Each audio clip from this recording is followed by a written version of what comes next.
ang Rated trip. Ngayong araw na ito ay matutunghayin natin ang tatlong mahusay na negosyante sa loob na ating komunidad ng General Trias City, Cavite. Ano-ano ba ang mga kailangan gawin upang maging mahusay at maunlad na negosyante? Tara't alamin. Magandang araw po. Ano po ba ang nagutok bilang maging isang negosyante? Bilang isang negosyante, ako ay nag-umpisa sa maliit na business dahil nakikita ko na doon ako magsasucceed bilang isang negosyante.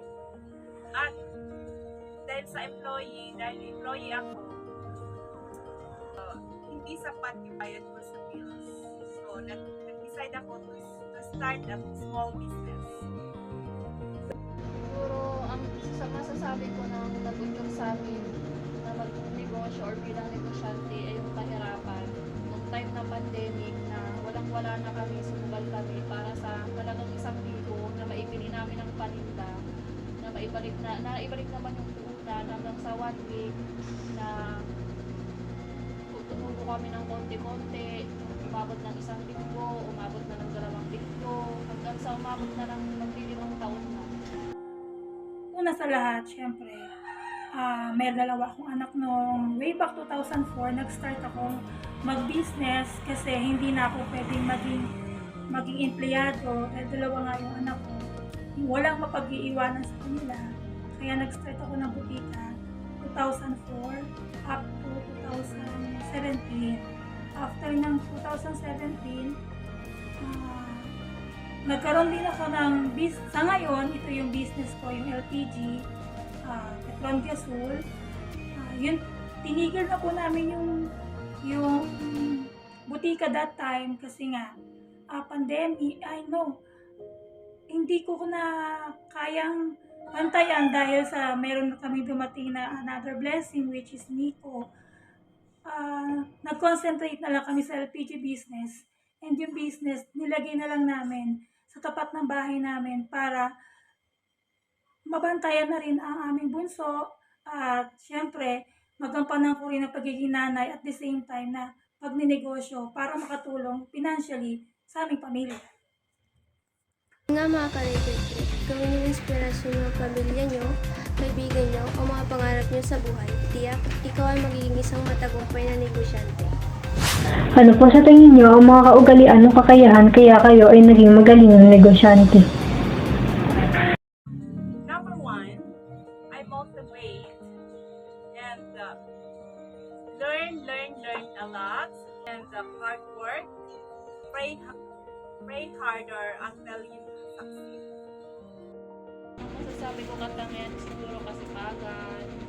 At saka, actually hindi naman ako talaga yung partner ko na nagpupush na magtinda kami, magsipag pa para mas makaipon. Siyempre, characteristic bilang nanay. Alam mo naman ang nanay, multitasking. Nanay ka sa loob ng bahay, pagdating mo sa labas, negosyante. And since mas pinili namin yung LPG business versus sa butika kasi mas madaling i-manage po si LPG business dahil per tanke yung bibilangin mo. Unlike sa butika na talagang per item yung magiging inventory mo. So yun lang, tutok lang din, tapos concentrate, mahipagkaibigan ka sa mga customers mo para maging magiliw din sila sa'yo and tuloy-tuloy lang ito. Ayun mga ka-rated trip, isa sa mga nabanggit ng ating mga mahusay na negosyante ay pagiging masipag, masinop at desidido.